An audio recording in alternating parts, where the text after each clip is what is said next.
하나님 말씀 마태복음 13장 3절로 8절을 우리 합독하겠습니다.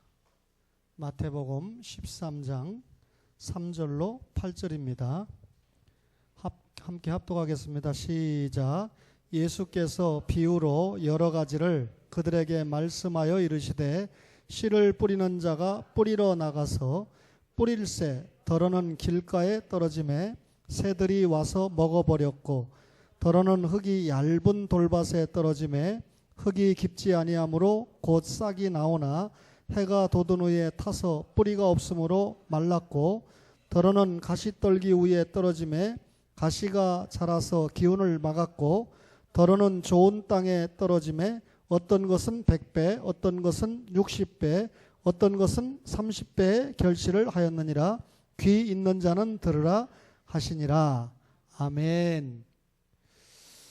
여러분, 성경은 하나님 나라 역사인데 이 하나님 나라 역사를 이루어가는 중요한 방법이 언약이다 그랬습니다.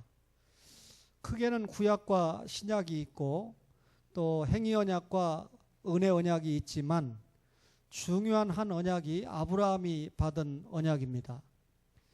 아브라함이 받은 언약의 핵심적인 내용이 창세기 15장에 기록이 되는데 하나님께서 아브라함을 불러 세우셔서 하늘의 별과 같은 자손을 주겠다 이렇게 약속을 하셨습니다. 그때 아브라함이 어떻게 제가 하늘의 별과 같은 자손을 받을 수 있겠습니까? 라고 항변하지 않고 아멘으로 받았습니다. 그래서 15장 5절에 보니까 그를 이끌고 밖으로 나가 이르시되 하늘을 우러러 무엇별을 셀 수 있나 보라. 또 그에게 이르시되 내 자손이 이와 같으리라. 그러니까 그 다음에 아브라함이 여호와를 믿으니 여호와께서 이를 그의 의로 여기셨다. 뭇별과 같은 자손을 준다니까 아멘 그랬어요. 하나님께서 아브라함에게 이어서 말씀합니다. 7절에 또 그에게 이르시되 나는 이 땅을 내게 주어 소유를 삼게 하려고 너를 갈대아인의 우르에서 이끌어낸 여호와니라.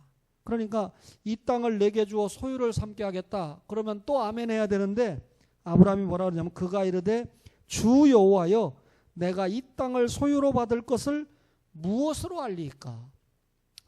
자, 씨를 준다고 그러니까 아멘 그랬어요.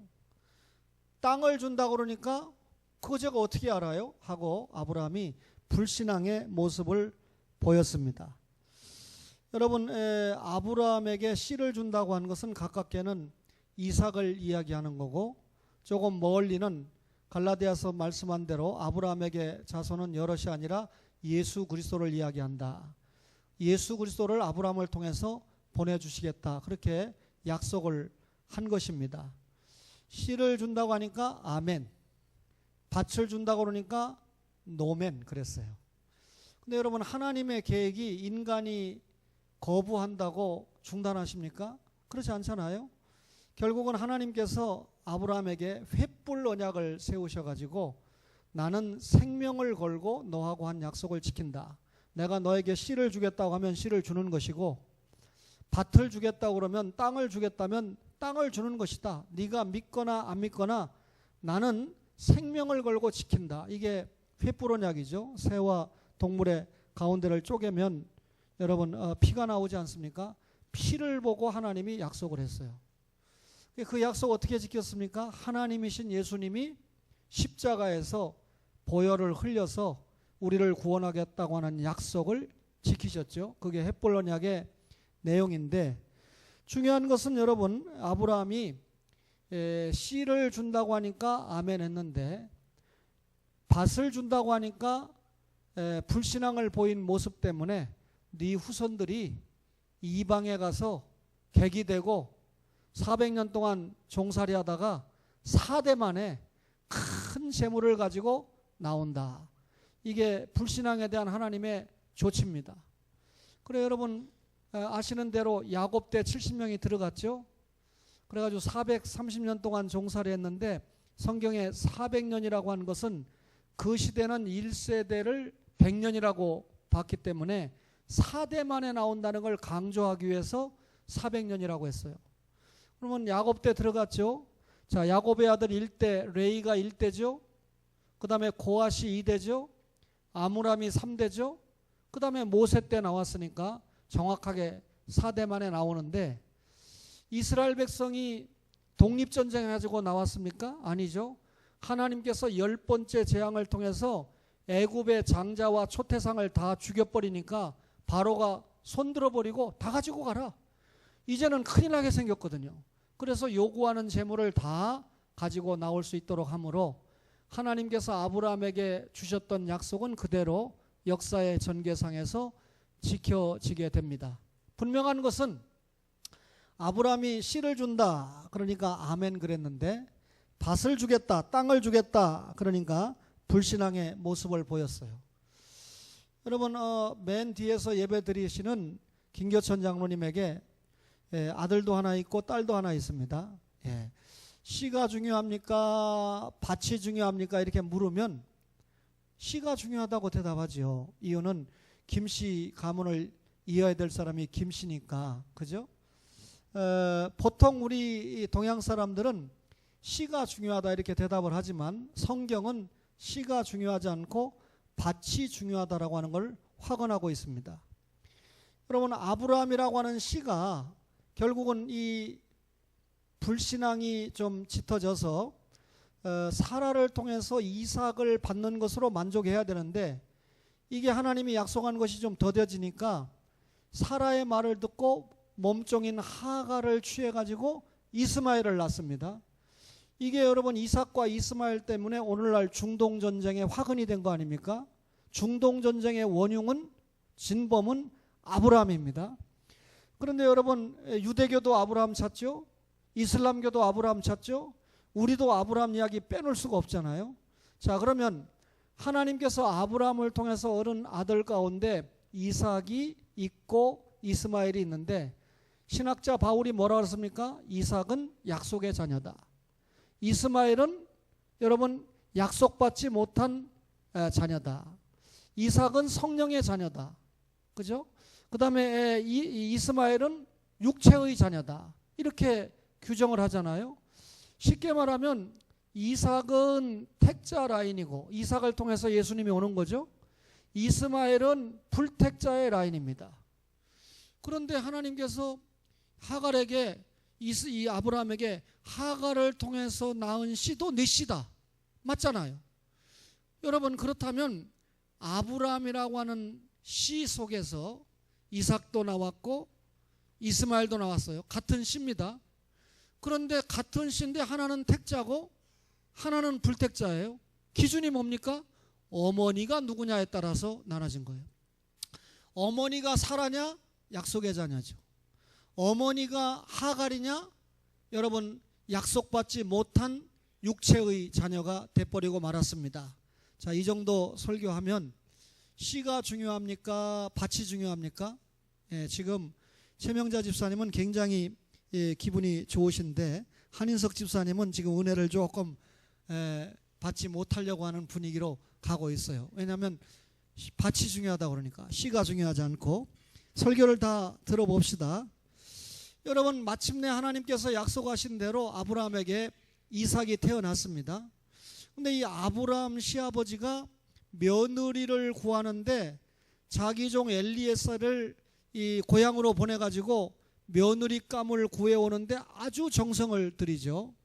하나님이 약속의 자녀로 이삭을 허락을 했습니다. 그러면 창세기에 보면 24장부터 나오는 이삭 이야기를 볼 때 이삭 이야기가 중요하게 다뤄줘야 되는데, 이삭의 짝인 며느리 리브가를 구하는데 총력하고 분량도 거기다 다 할애를 해버립니다. 그러니까 이삭과 리브가 이야기를 통해서 볼 때도 우리가 씨가 중요한 게 아니라 며느리, 밭이 중요하다 하는 것을 성경적으로 확실하게 입증을 했습니다. 이스라엘 백성들이 마침내 애굽에서 나왔습니다. 그래서 이제 이스라엘 나라를 이루기 위해서 적과 꿀이 흐르는 가나안 땅으로 향하게 되죠.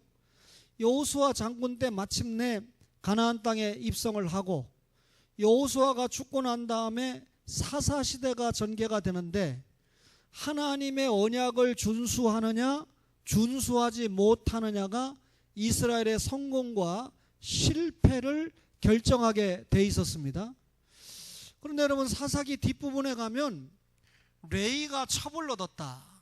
이 레위가 오늘날로 말하면 목사와 같은 역할을 감당해야 되는 가문인데 첩을 얻었다는 것도 문제지만 이 레위가 얻은 첩을 베냐민 지파 사람들이 기부하여서 윤간을 함으로 말미암아 이 첩이 죽게 됩니다.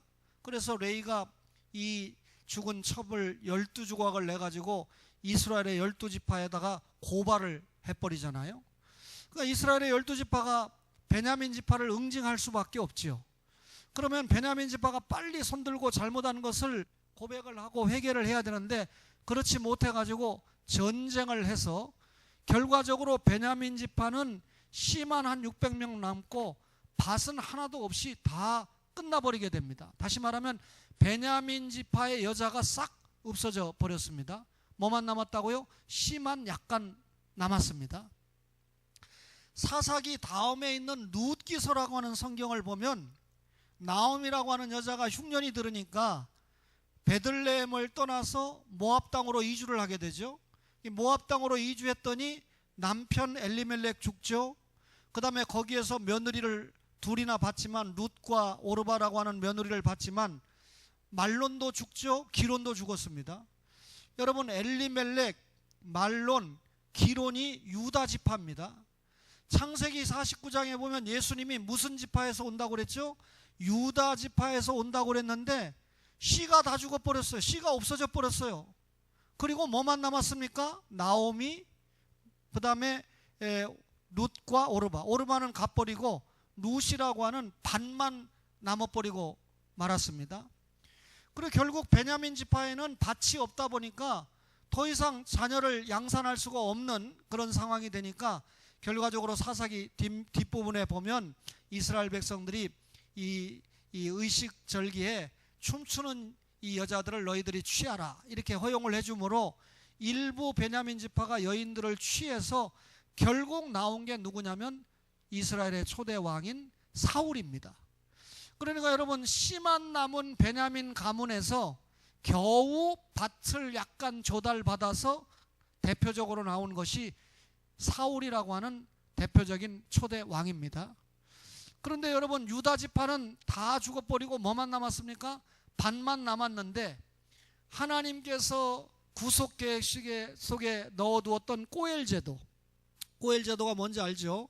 꼬엘은 예수님을 예표합니다. 그래서 기업 무르기를 해서 룻이라고 하는 이방 여인이 유대인 남자인 보아스와 사랑을 해서 결국 여러분 증손자로 나온 사람이 누굽니까? 다윗입니다. 여러분, 예수님은 아브라함과 다윗을 통해서 이 땅에 오실 걸로 구약에 확실하게 예언되지 않았습니까? 유다 지파가 다 죽었으니까 예수님이 오실 길이 끊어진 것 같았는데 여인들이라고 하는 밭이 남아있을 때 하나님께서 기업 무르기를 통해서 다윗을 준비하셨다. 그러면 사울의 뒤를 이은 두 번째 왕이 여러분 다윗이지 않습니까? 여러분, 어차피 사울은 베냐민 지파니까 왕을 계승해도 예수님이 올 수가 없어요. 그래서 하나님께서 사울을 패하시고 다윗을 왕으로 세웠는데, 자, 다시 정리해 봅니다. 사울이 속한 베냐민 지파는 씨만 있었지 밭이 없었습니다. 그러면 자녀가 나올 수가 없어요. 자, 씨가 중요합니까? 밭이 중요합니까? 밭이 중요하다는 걸 확실하게 알려줬습니다.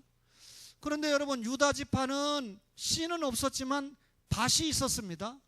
그런데 그 밭만 있으면 하나님께서 기업 무르기라는 이 구속계획의 법칙을 주셨기 때문에 결국 그 밭을 통해서 기업 무르기를 해서 다윗이라는 증손자가 나왔다면 결국 그 밭을 통해서 혈손이 이어졌다. 여러분, 씨가 중요합니까? 밭이 중요합니까? 그렇죠? 오늘은 박수정 집사님까지도 은혜를 못 받으려고 그래요. 평생을 살면서 우리 가문에 내가 중요한 줄 알았는데 정도순 권사가 그렇게 중요하다는 말입니까? 아니, 박 집사님이 인정을 해놓고 저한테는요 누가 와서 얘기도 안 하는데 제 아내한테는 이야기하고요. 제 아내가 집사님 사업이 회복하고 영혼이 회복하려면 신앙을 회복해야 됩니다. 교회로 돌아오셔야 됩니다. 정도순 권사님이 그렇게 전도를 했다는 거예요. 맞지요? 박 집사님은 그 말을 못했지요? 시가 중요해요? 밭이 중요해요? 밭이 중요한 거예요. 여러분 거기까지 이해를 하셨죠? 그런데 여러분 왕정시대가 되지 않습니까? 이제 사울이 왕이고 그 다음에 다윗이 두 번째 왕이고 솔로몬이 세 번째 왕인데, 솔로몬이 우상 숭배하고 실정을 하면서 언약을 준수하지 못하니까 이스라엘이라는 나라를 남쪽 유다와 북쪽 이스라엘로 갈랐습니다. 그래서 여러분 남쪽 유다와 북쪽 이스라엘 가운데 정통 왕가가 남쪽 유다라는 건 다 알죠? 이유는 솔로몬의 아들인 르호보암이 세운 나라고, 또 예수님이 유다 지파를 통해서 오셔야 되는데 유다 지파가 어디로 가느냐가 정통 왕가를 결정하는데, 북쪽이 10지파가 속했다 할지라도 유다 지파가 속한 나라가 남쪽이에요. 남쪽은 유다와 베냐민 지파, 그리고 일부 레위 지파가 세운 나라가 남쪽이지 않습니까? 레위 지파는 북쪽에도 있습니다. 그러면 남쪽 왕가가 정통 왕가라는 거죠. 그런데 여러분 이 역사를 기록한, 그러니까 열왕기서, 열왕기상하가 열왕들의 역사를 기록한 역사인데, 이 열왕기서를 기록한 기록자가 보니까 북쪽 이스라엘의 왕 이름이 나올 때는 전혀 어머니의 이름이 한 구절도 안 나옵니다. 근데 남쪽 유다의 왕을 언급할 때는 100% 어머니의 이름을 언급을 합니다. 우리 한 구절만 찾아볼게요. 열왕기상 15장 25절을 보겠습니다. 열왕기상 15장 25절을 한번 보시겠습니다. 자, 여러분 성경 제목에 뭐라고 되어 있습니까? 이스라엘 왕 나답. 그럼 북쪽입니까? 남쪽입니까? 이스라엘 왕이면 북쪽이죠. 예. 25절 한번 읽겠습니다. 지금 녹화가 될 때 우리 교회 와서 이 설교를 듣는 성도들이 있는데, 초원교회 가족이 저에게 몇 명이냐고 절대 안 묻도록 여러분이 성경 읽는 숫자로 알려주세요. 25절 시작. 유다의 아사왕 둘째 해에 여로보암의 아들 나답이 이스라엘 왕이 되어 2년 동안 이스라엘을 다스리니라. 여로보암의 아들 나답, 어머니 이름이 전혀 안 나오고 있죠. 그렇죠? 여러분 한 구절만 더 봐요. 15장 35절 33절에 보니까 이스라엘 왕 누구 나옵니까? 바하사. 그죠? 이스라엘 왕 바하사가 나오는데 33절 봅시다. 유다의 아사왕 셋째 해 아이야의 아들 바하사가 디르사에게 모든 이스라엘의 왕이 되어 24년 동안 다스리니라. 여기 보니까 아이야의 아들 바하사, 어머니 이름이 전혀 나오지 않습니다. 그런데 여러분 정통 왕가인 남쪽 왕을 언급할 때는 반드시 어머니 이름이 나옵니다. 14장 21절 보겠습니다. 열왕기상 14장 21절에 보니까 솔로몬의 아들 르호보암은 유다 왕이 되었으니 르호보암이 왕위에 오를 때 나이가 41세라. 여호와께서 자기 이름을 두시려고 이스라엘 모든 지파 가운데서 택하신 성읍 예루살렘에서 17년 동안 다스리니라. 그의 어머니의 이름은 나아마요 암몬 사람이더라. 어머니 이름이 분명하게 남쪽 이 르호보암의 왕 이름을 댈 때는 언급을 하고 있죠. 한 구절을 더 보겠습니다. 31절 보세요. 31절에도 나아마의 이름이 보이죠. 이제 15장 2절을 보겠습니다. 15절 1절에 보면 유다 왕을 얘기하고 있죠. 2절을 보겠습니다. 예루살렘에서 3년 동안 다스리니라. 누가? 아비암이. 그의 어머니의 이름은 마아가요 아비살롬의 딸이더라. 자, 이제 여러분들이 열왕기서를 읽으면서 북쪽 왕이 나올 때는 어머니 이름이 나오는 거 있으면 저한테 가르쳐 주세요. 그 다음에 남쪽 왕의 이름을 댈 때 어머니가 안 나오면 저한테 가르쳐 주세요. 제가 설교할 때 잘못 알고 한 거니까. 그러나 여러분들이 일단 저를 믿어주시니까 한번 확인하겠습니다. 북쪽 이스라엘의 왕을 열왕기 기자가 소개할 때는 어머니 이름을 밝혀준다 안 밝혀준다? 안 밝혀준다. 남쪽 유다의 왕을 이야기할 때는 어머니의 이름을 밝혀준다, 안 밝혀준다? 밝혀준다. 우선 여기까지 여러분들이 강의를 들으면서 시가 중요합니까? 밭이 중요합니까? 여러분, 어머니의 이름을 밝혀준다, 안 밝혀준다에 굉장한 신학을 담고 있는데 시가 중요한 게 아니라 밭이 중요합니다. 그러면 북쪽 이스라엘 왕은 여로보암부터 호세아까지 19명이 몽땅 언약을 준수하지 않고 율법을 어겼습니다. 그러니까 여러분, 북쪽 왕이 하나님의 말씀에 불순종하고 선지자의 말을 듣지 않은 것은 누가 교육을 잘못한 것이다? 어머니가 교육을 잘못한 것이다. 따라서 어머니에 대해서 언급할 필요조차 느끼지 않았습니다. 그러면 정통 왕가인 남쪽 유다는 르호보암부터 마지막 시드기야까지 왕들 가운데 그래도 8명은 다윗의 길을 따라갔습니다. 잘못된 왕들이 있었지만, 그러면 여러분 8명이 다윗의 길을 따라갈 수 있었던 것은 누구의 교육 때문이다? 어머니의 교육 때문이다. 그러면 결국 왕을 세워달라고 했을 때 왕이 제대로 하면 이스라엘과 백성들이 복을 받습니다. 왕이 제대로 못하면 이스라엘 백성이 개인적으로 아무리 경건해도 개인적으로 굉장히 어려움을 당할 수밖에 없습니다. 따라서 왕이 하나님 앞에 어떤 사람이냐가 너무 중요한데, 그 왕이 하나님 앞에 신앙적인 사람이냐, 하나님의 언약을 지키는 사람이냐의 관건은 어머니 교육에 달렸다는 겁니다. 따라서 이스라엘 백성들은 아버지보다 어머니가 대단히 중요합니다. 씨가 중요한 게 아니라 밭이 대단히 중요합니다. 여러분, 디모데는 어머니가 유대인이었습니다. 아버지는 헬라인이었습니다. 그런데 성경에서 디모데를 이방인이라고 합니까? 유대인이라고 합니까? 유대인으로 받아줍니다. 왜 그렇죠? 어머니가 유대인이기 때문에. 만약에 아버지가 유대인이고 어머니가 한국 사람이라고 그러면 절대로 유대인으로 받지 않습니다. 어머니가 유대인이고 아버지가 한국 사람이라면 가는 절대적으로 유대인으로 받아주는 겁니다. 자, 이스라엘 백성의 입장에서 씨가 중요합니까? 밭이 중요합니까? 씨가 중요합니다. 밭이 중요합니다. 여러분, 오늘 아침에 세례 요한을 말씀으로 전했는데 마태복음 3장 9절을 여러분이 한번 읽고 넘어가겠습니다. 마태복음 3장 9절입니다. 마태복음 3장 9절을 보면 속으로 아브라함이 우리 조상이라고 생각하지 말라. 내가 너희에게 이르노니 하나님이 능히 이 돌들로도 아브라함의 자손이 되게 하시리라. 여러분, 돌도 아브라함의 자손 만들 수 있다는 겁니다. 이 말은 아브라함의 혈통을 통해서 나오는 씨가 중요한 게 아니고 영통의 씨가 중요하다, 그 말입니다. 그 영통이라는 게 뭡니까? 여러분, 아담 이후에 누구든지 죄 때문에 하나님과 단절됐는데 그걸 회복시켜서 연결시키는 방법이 뭡니까? 예수 그리스도의 십자가 보혈을 믿는 사람이 아브라함의 자손이라는 거예요.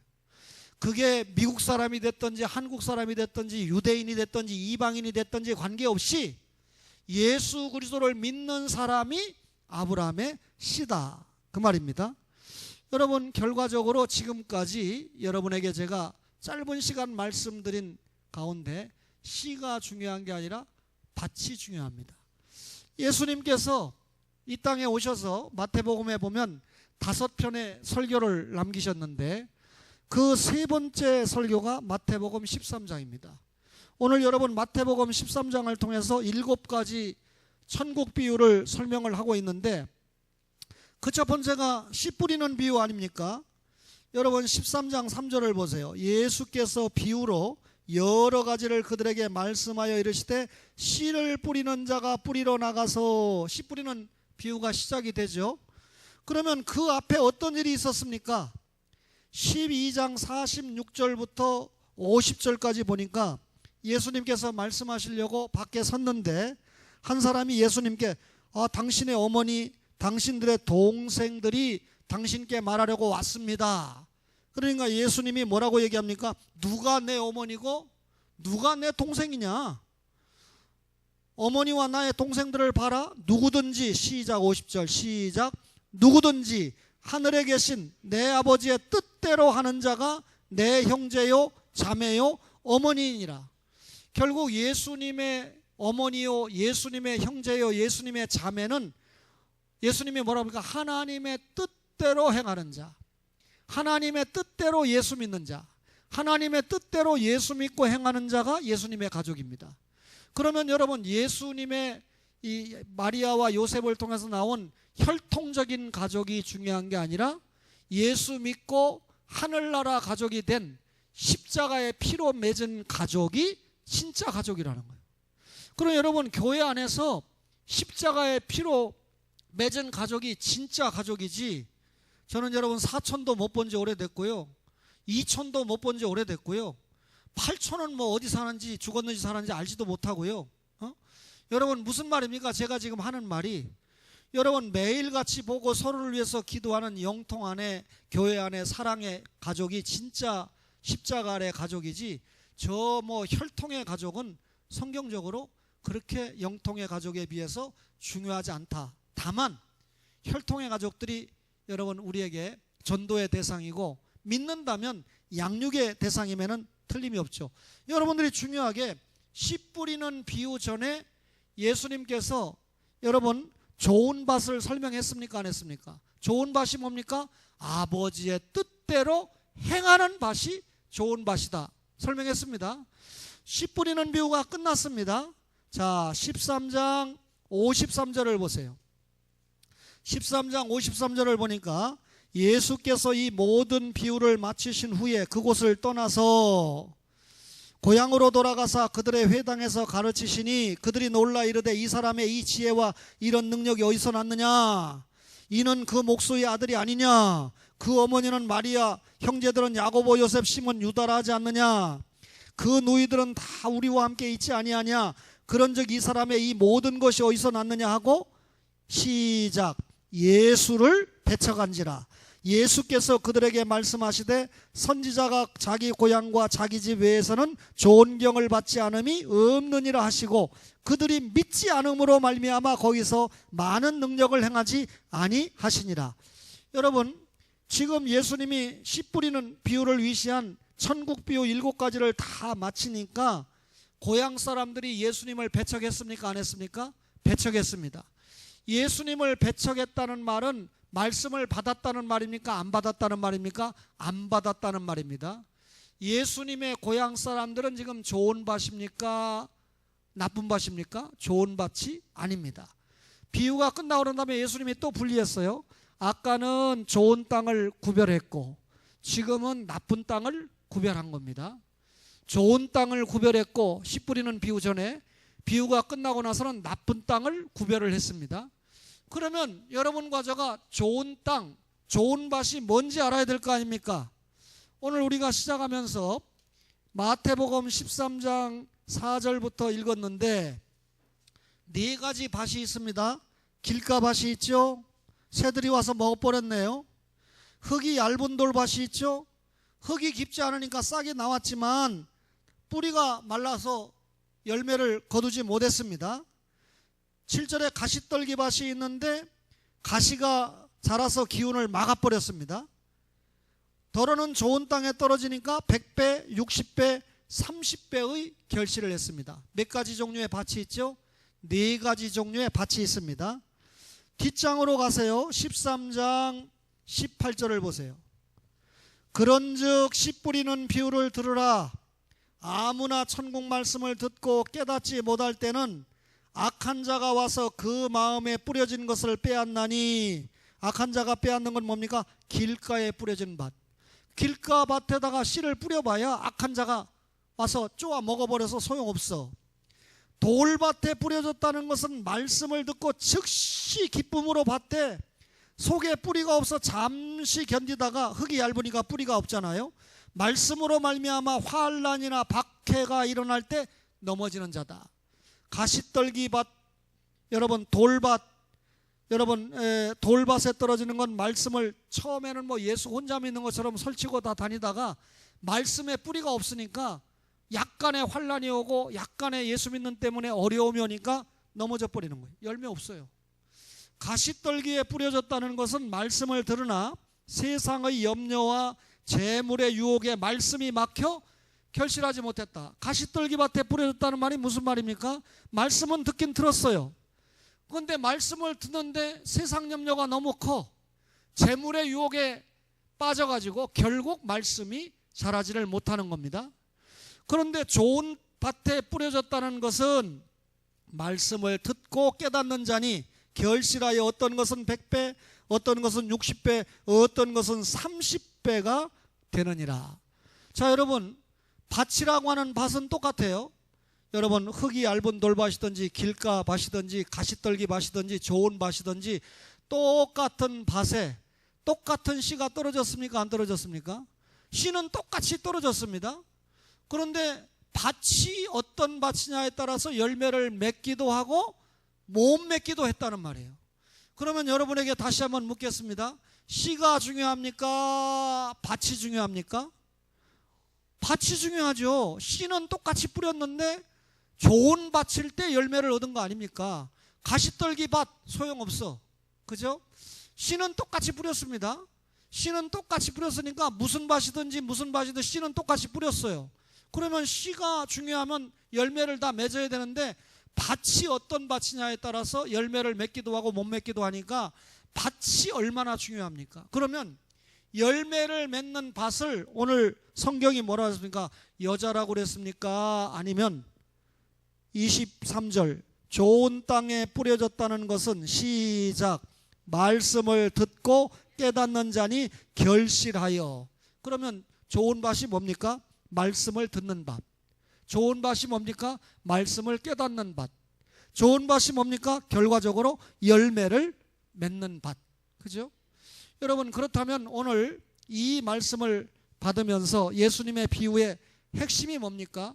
구약 성경의 면면이 씨와 밭의 역사 가운데 밭이 그렇게 중요하다고 그랬는데 그 밭이 중요한 게 단순하게 여자냐 남자냐 이게 아니고 좋은 밭이 결국은 말씀을 듣고 깨닫고 열매를 맺는 밭이 좋은 밭이다.